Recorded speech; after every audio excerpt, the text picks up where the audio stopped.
Welcome to Law and Advocacy with the DC. Today we are looking at causation, and we shall look at factual causation and legal causation in criminal law. In criminal law, causation is divided into two concepts. These are factual causation and legal causation. Factual causation, this aspect addresses whether the defendant's actions were a factual cause of the prohibited consequences. In other words, it seeks to establish a direct link between the defendant's conduct and the actual harm caused.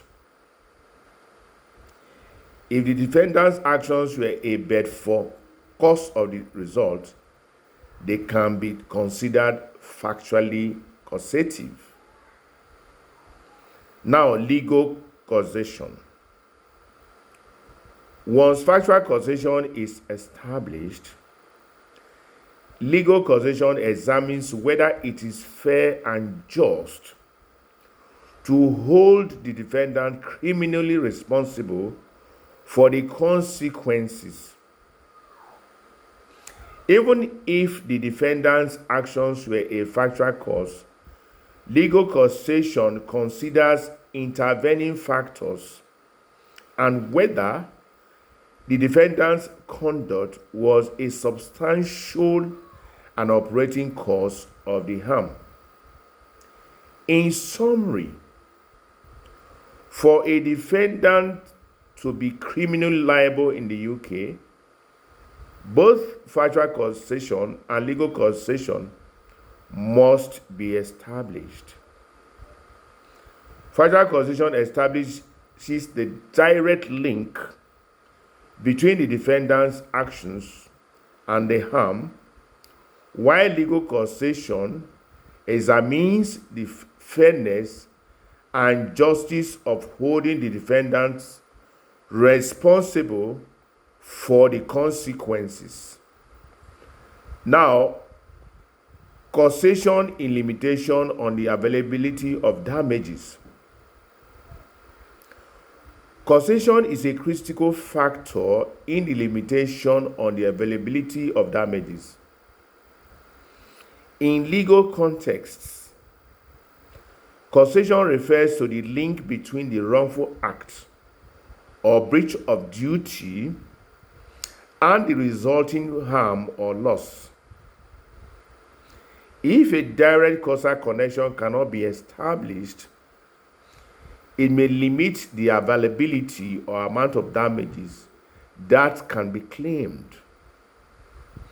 Here are a few aspects related to causation in the context of limitations on damages.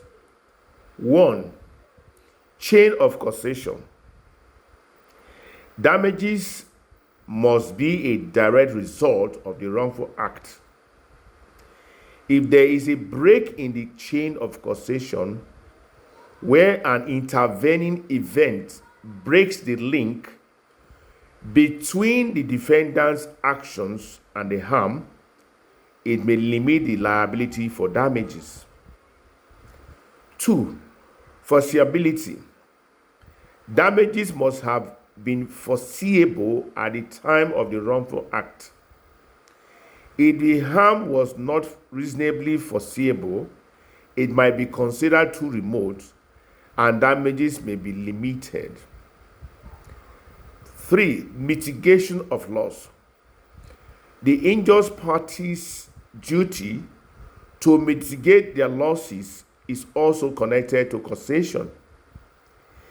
If the injured party fails to take reasonable steps to mitigate the damages, it might affect the causal link and limit the recoverable damages. Consequential damages. Courts may differentiate between direct or general damages and consequential or special damages. Consequential damages, being more indirect, may be subject to stricter causation requirements. In summary, understanding and establishing causation is crucial when seeking damages, as it directly influences the availability and extent of the compensation that can be claimed in legal proceedings. If you like this video, comment and share your thoughts so that we can produce another video. See you again.